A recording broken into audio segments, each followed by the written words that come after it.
예, 말씀드린 대로 오늘부터 앞으로 4주간 주일날 저희들이 대림절로 이렇게 지킵니다. 대강절이라고도 하죠. 그리고 강림절이라고도 하고요. 영어로 이제 아드벤트 이렇게 이야기를 합니다. 좀 이렇게 역사를 살펴보니까 대림절이 교회력으로 들어온 그런 시기가 한 예수님 나신 이후 한 3, 4세기 정도 어간에 됐다고 그래요. 프랑스 갈리아 지역과 스페인 지역에서 이 대림절 절기를 이제 지키기 시작했다고 하고, 그리고 기독교의 여러 가지 교회력을 완성시켰던 그레고리 교황 6세기 정도 되죠. 이때 정식으로 교회력에 이제 대림절이 포함됐다고 얘기를 합니다. 의미는 예수 그리스도의 탄생을 기뻐하는 거예요. 우리에게 복음이죠.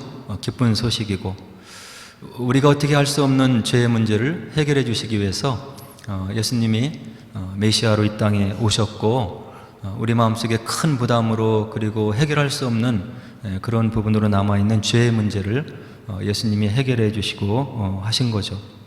그래서 예수님이 오심이 우리에게 기쁨이 되는 겁니다. 그리고 이제 예수님이 오시고 나서 2000년 시간이 지났는데요, 여러 가지 사회와 우리 삶 속에 부조리가 있고 아픔이 있고 어려움들이 있어요.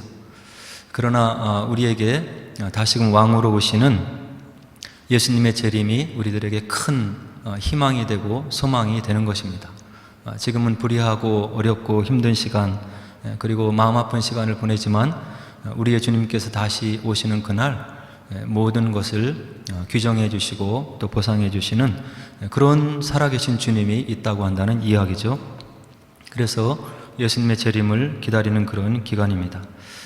그래서 이렇게 대림절이 교회력 가운데 들어간 그런 초기에는 예수님의 재림을 희망과 기쁨 속에서 이렇게 기다리면서 즐거운 절기로 지켰다고 그렇게 얘기를 해요. 근데 이제 중세 시대를 지나면서 예수님의 재림이 오면 거기에 따르는 것이 심판이잖아요. 그래서 이 중세를 어간을 살아갔던 사람들은 그 예수님의 심판이 어미한 것을 생각하고 여러 가지 속죄를 하기 위해서 금식하고 또 금욕하고 고행 가운데 이렇게 지낸 어떻게 보면 고난의 시간으로 이렇게 삼았다고 이야기를 해요. 그런데 이제 종교개혁 이후에 이 대림절의 원래의 그 의미를 찾아서 기쁨의 절기로 이렇게 지키면서 오신 예수님을 기쁨으로 맞아들이고 또 다시 오실 예수님을 소망 가운데 기다리는 그런 절기의 원래의 의미를 회복했다고 이렇게 얘기를 합니다. 그래서 이 대림절이 되면 이제 영국의 성공회나 감리교를 가보면 자주색을 이렇게 내어 걸고 기념하는 것을 볼 수가 있습니다. 그리고 촛대를 또 꽂아 놓는데 자주색, 또 연자주색, 분홍색, 흰색 이렇게 꽂아 놓고 매 주일마다 이렇게 밝혀 나가면서 오신 예수님을 이전에 믿음의 선조들이 어떻게 지키고 이렇게 기다렸는지에 대해서 그렇게 기념을 하죠. 그리고 이제 초록색 이렇게 환을 만들어서 대림환으로 이렇게 장식을 해놓고 대림절을 지켰다고 합니다. 사람에게 있어서 기다림이라고 하는 것은 우리 인생 가운데 늘 있는 그런 일인 것 같아요. 이렇게 돌이켜보면 어렸을 때는 새 학기를 또 기다리는 그런 기다림과 설레임이 있었던 것 같고요. 그리고 또 새로 우리에게 한 해를 안겨주는 새해를 또 기다리고 이렇게 했던 그런 기억이 있습니다. 또 옷을 새로 선물로 받기도 하고 또 이렇게 세뱃돈을 받기도 하고 뭐 이런 날이 바로 새해 절기라고 볼 수 있잖아요. 그리고 이제 생일을 또 기다리고 이렇게 했던 어릴 적에 기다림과 소망의 그런 순간들이 있었던 거죠. 청소년기에 되면 이제 여러 가지 이루고자 하는 구체적인 꿈들이 마음속에 이렇게 새겨지고 또 이제 이성을 또 생각하면서 동경하고 또 기다리는 또 그런 기다림, 소망 가운데의 시간을 또 살아가는 우리 인생의 모습을 볼 수 있는 거죠. 그 다음에 이제 결혼해서 장년들 이렇게 되면 구체적으로 이제 이 땅에서 어떤 삶을 살아가면서 하나님의 뜻을 이루어질 것인지 또 생각하면서 고민하면서 여러 가지 비전과 또 꿈과 계획들을 세우는 그런 기다림의 시간들을 또 우리가 보내고 있는 거죠. 그리고 이제 승진에 대한 그런 기대, 여러 가지 또 자녀들이 잘 되기를 바라는 그런 마음들, 그리고 좋은 학교에 진학하기를 원하는 마음들, 그리고 이제 자녀들이 좋은 배우자를 만나기를 원하는 그런 연속된 기다림과 소망, 바로 우리 인생 가운데 계속되는 그런 순환되는 그런 고리라고 이렇게 생각을 합니다. 그리고 이제 우리들 주변에 지금 전쟁이 끊이지 않고 있잖아요. 우크라이나 사람들과 이스라엘 그리고 팔레스타인 사람들은 아마도 이 끔찍한 전쟁이 속히 끝나서 이전에 누렸던 소망과 그 다음에 자유와 여러 가지 마음껏 누리는 그런 삶을 지금 소망하고 동경하고 있을 거예요. 겨울이 다가오고 있는데 우크라이나 지역에 전쟁으로 인해서 이제 전기가 다 끊어지고 그 모진 추위와 비바람이 몰아치는데 상상을 이제 해보면 이게 끔찍한 거죠. 지금 저희들이 이런 추위도 견디지 못해서 이렇게 마음이 움츠러들고 그리고 손이 오그라들고 이렇게 하는데 전기가 전혀 없고 전열기구가 전혀 작동이 안 되고 그리고 목욕도 제대로 할 수 없고 그리고 먹을 것도 제대로 먹지 못하는 그 우크라이나 사람 백성들의 삶이 얼마나 힘들고 어려울 것인가를 우리가 생각해 볼 수가 있는 거예요. 그리고 이제 팔레스타인 힘이 없는 그 사람들도 마찬가지죠. 힘이 없어서 그들이 여러 가지 병원 시설도 파괴되고 먹을 것도 없고 구호물자도 잘 당도가 안 되고 먼지가 일어나는 그리고 폐허 속에서 그들이 전쟁이 속히 끝나기를 얼마나 기대하고 소망할 것인가를 우리가 이렇게 미루어서 생각해 볼 수가 있는 것입니다. 그래서 이 땅을 살아가는 모든 사람들의 마음속에는 이런저런 이유로 이런 소망을 가지고 살아가는 것이고 기다림을 가지고 살아가는 것이고 그것이 삶 속에서 이루어지기를 간절한 소원으로 소망으로 또 희망으로 삼고 이렇게 살아가고 있는 것이 우리의 인생이라고 하는 이야기죠. 그렇기 때문에 한 철학자는 살아야 할 이유가 있는 사람은 모든 어려움을 어떻게 해서든 이겨낸다, 이런 이야기를 우리들에게 남겨놓고 있는 것 같아요.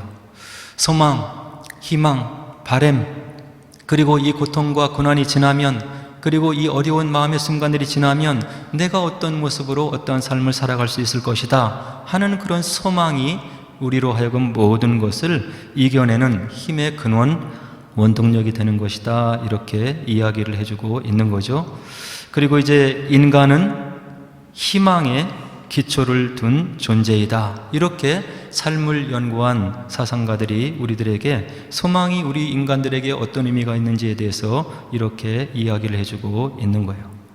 오늘 함께 읽은 본문을 보면 또 우리가 굉장히 귀중한 소망 가운데 희망을 얻을 수 있는 그런 말씀들을 우리들에게 분명히 해주고 있는 거죠.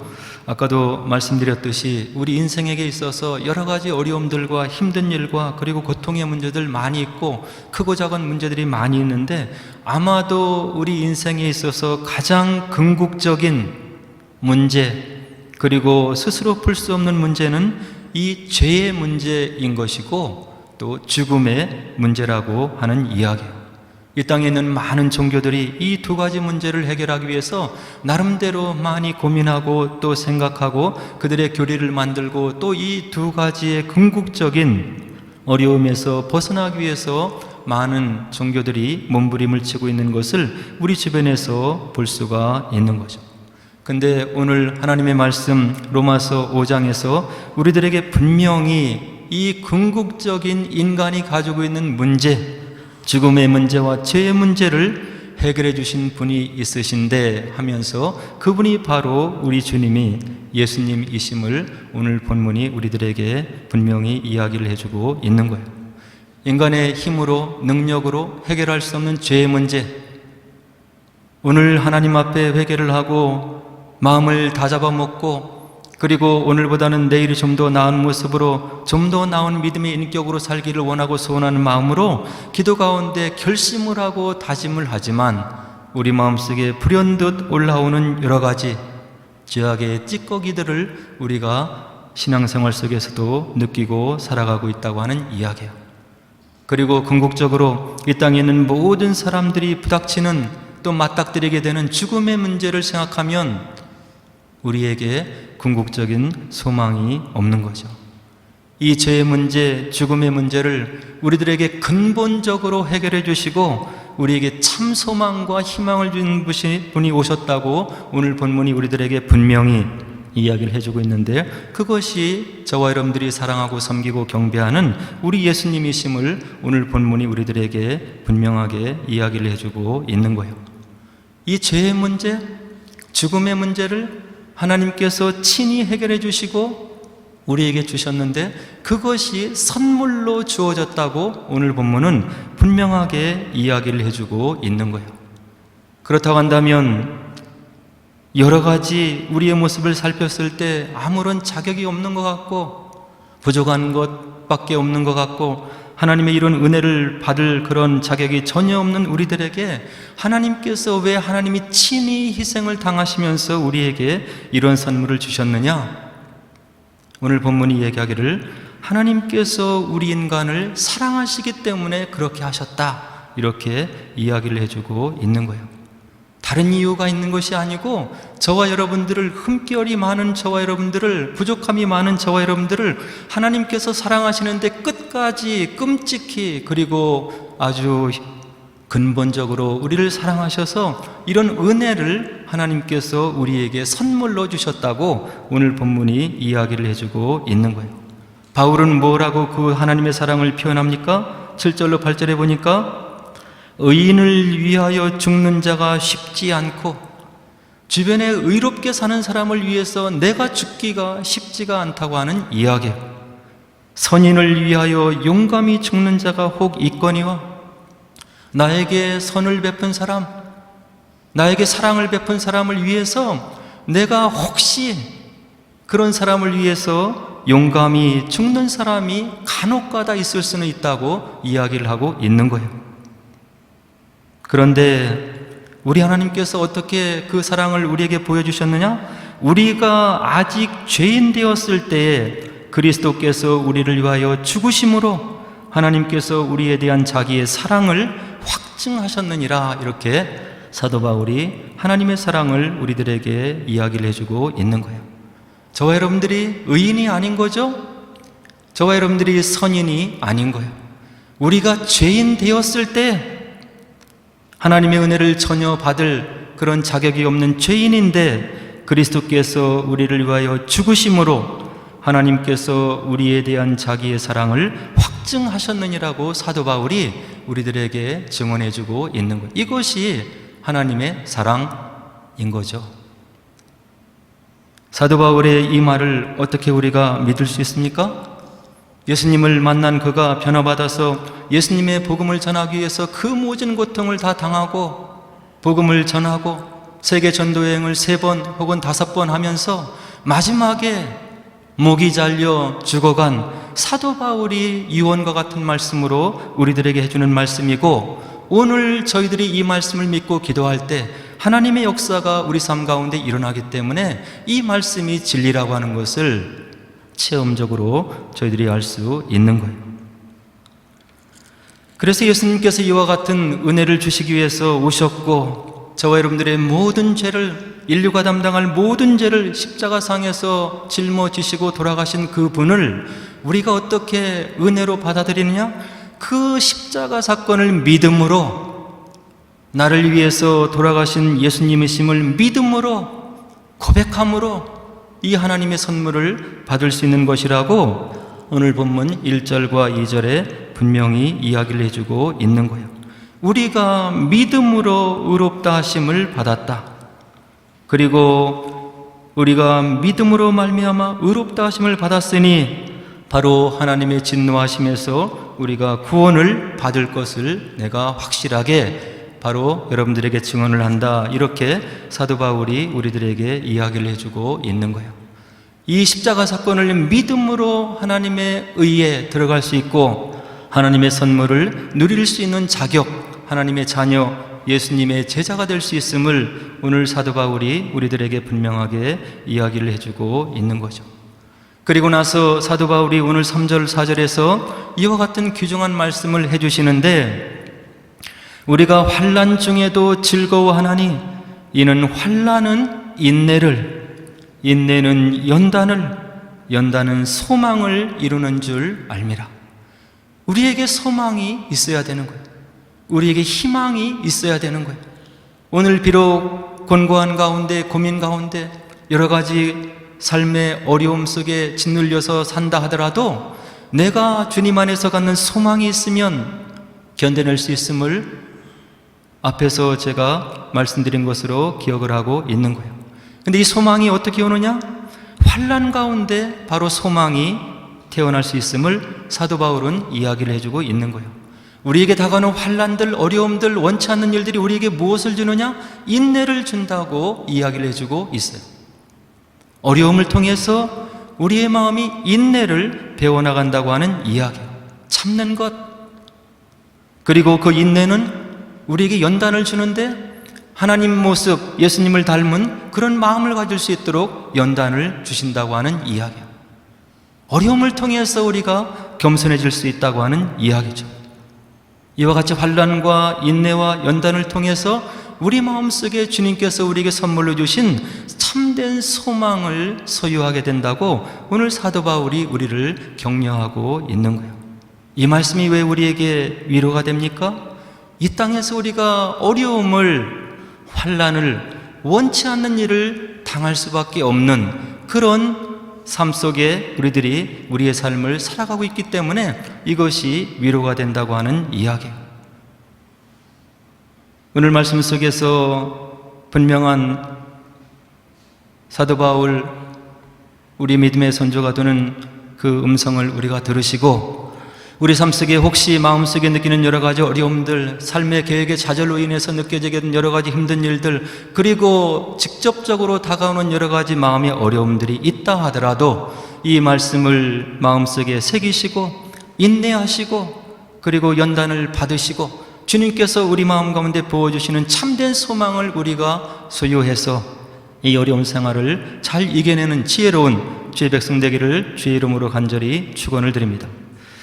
그렇다고 한다면 이런 참된 소망을 가지고 있었던 우리 믿음의 선조들은 어떤 실제적인 역사에, 기독교 역사에 그런 족적을 남겨놨는지를 한 두어 가지 좀 살펴보려고 합니다. 빅터 프랭클이라고 하는 사람이 죽음의 소용소에서라는 그런 글을 남겨놓고 책을 남겼다고 이야기를 해요. 이 프랭클은 이 죽음의 수용소에서 무엇을 얘기하냐면 1944년 그 나치 아우슈비츠 강제 수용소에 끌려가서 바로 그가 고난을 당하면서 함께 고난을 당했던 많은 유대인들, 그들이 어떤 삶으로 그 고난을 이겨내고 혹은 견뎌내지 못했는지에 대해서 체험을 바탕으로 해서 이 책을 썼는데, 이 책이 우리에게 심어주는 이야기는 무엇이냐면 600만이라고 하는 많은 유대인들이 죽어갈 때 그 중에 눈 속에 소망을 가지고 있었던 사람들, 함께 그 어려운 참혹한 시간, 감옥에서 있으면서 죽음의 소용소에서 가시실로 바로 옮겨지기 그런 어떤 참혹한 고난의 시간들을 견뎌내는 그런 사람들 중에서 죽음을 목도에 두고 있는 그 사람들을 살펴보니 눈 속에 희망이 있었던 사람들은 견디어내더라. 아무리 어렵고 힘들고 죽음이 바로 목전에 있다 하더라도 하나님의 살아계심을 믿고, 그리고 그 언약의 말씀을 믿고 그 눈 속에 생명의 불빛이, 소망의 불빛이 살아있던 사람들은, 그리고 그 죽음의 소용소에서도 내가 살아야 할 이유를, 소망을 분명히 가지고 있었던 사람들은 생존을 했고, 그리고 견뎌냈고, 그리고 견뎌내는 것을 내가 목도했다고 이 빅터 프랭클이 그의 책 죽음의 수용소에서 소망이 주는, 희망이 주는 긍정적인 힘에 대해서 바로 체험적으로 우리들에게 증거를 해주는 귀한 책을 우리들에게 남겨주고 있다고 하는 이야기예요. 그리고 또 다른 간증은 세계 2차 대전 당시에 일본군 포로 수용소에 갇혀 있었던 영국과 미국의 포로 2만 명이 있었다고 이렇게 전해주고 있어요. 그 가운데 있었던 사람 한 사람이 바로 풀려나서 바로 간증으로 우리들에게 남겨놓고 있는 그런 유명한 이야기가 있는데요. 해방을 맞이하기 전에 2차 세계대전에 바로 일본이 멸망을 하기 전에, 망하기 전에 8,000명의 포로가 그 가운데서 죽어갔다고 이 사람이 우리들에게 증언을 해주고 있는 거예요. 그 죽음의 원인을 보니까 8,000명 죽어간 사람들 중에서 영양실조나 질병이나 과로로 인해서 죽어가는 사람보다 바로 그 포로 수용소에서 헤어날 수 없다고 바로 희망을 저버리고 절망하는 마음을 가지고 있었던 사람들이 바로 그 8,000명 중에 대다수가 들어있었던 것을 이 사람이 목도를 하고 이것을 나중에 살아나서 증언하는 그런 기록을 저희들이 지금 대하고 있는 거예요. 소망이, 희망이, 삶의 소망이 전혀 없는 곳에서 바로 삶의 의지를 가지고 소망을 가지고 희망을 가지고 살아간 사람들에게 어떤 육체적인 변화가 있었으며 그들에게 자유가 있었는지를 이런 바로 수용소에서 살았던 그런 사람들이 우리들에게 바로 친필로 증언을 해주고 있는 거예요. 그리고 또 나치 포로 수용소에 갇혔던 이름 모를 사람이 다음과 같이 남겨있는 그런 기록을 그 이외의 사람들이 우리들에게 증언해주고 있는데요. 그 나치 포로 수용소에 수감되었던 지하 감옥 벽에 손톱으로 그린 다윗의 별이 바로 거기에서 발견이 됐다고 이야기를 하는 거예요. 우리에게 다윗을 주신 하나님, 그리고 궁극적인 우리의 주인이 되시는 야훼 하나님, 우리가 이와 같이 참혹하고 어려운 시간을 지나고 있는데 다윗별을 그 수용소에서 손톱으로 그려가면서 그 야훼 하나님을 생각하고 기억하는 신앙의 모습을 바로 그들이 가지고 있었다고 하는 이야기죠. 그리고 그 다윗별 밑에 그 수용소에서 기록한 그 사람이 손톱으로 또 새겨놓은 그런 글이 있는데 다음과 같은 글을 그 밑바닥에 바로 써놓았다고 이렇게 우리들에게 전해주고 있어요. 비록 태양이 우리에게 비춰오지 않지만 저기 태양이 있는 것을 믿노라. 비록 사랑이 내게 느껴지지 않지만 저기 진실된 사랑이 있는 것을 내가 믿노라. 비록 하나님이 침묵 가운데 계시지만 나는 하나님이 살아계심을 믿노라.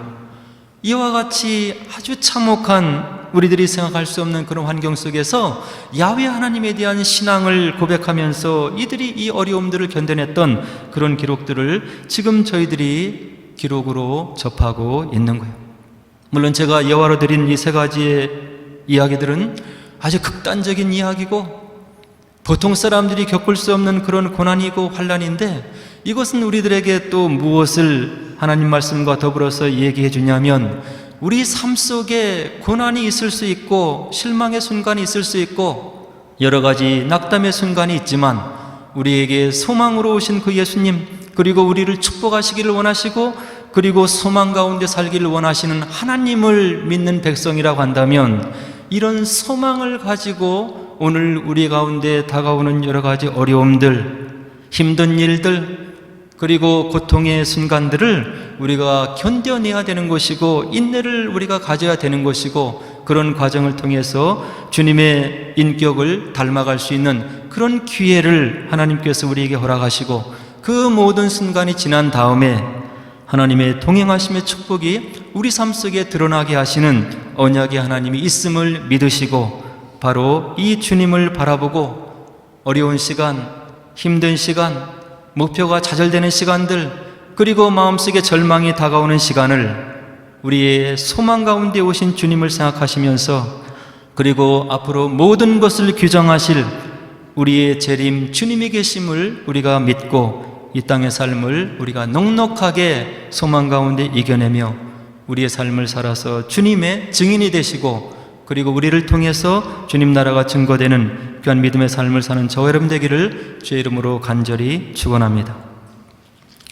이제 우리 함께 기도하도록 하겠습니다.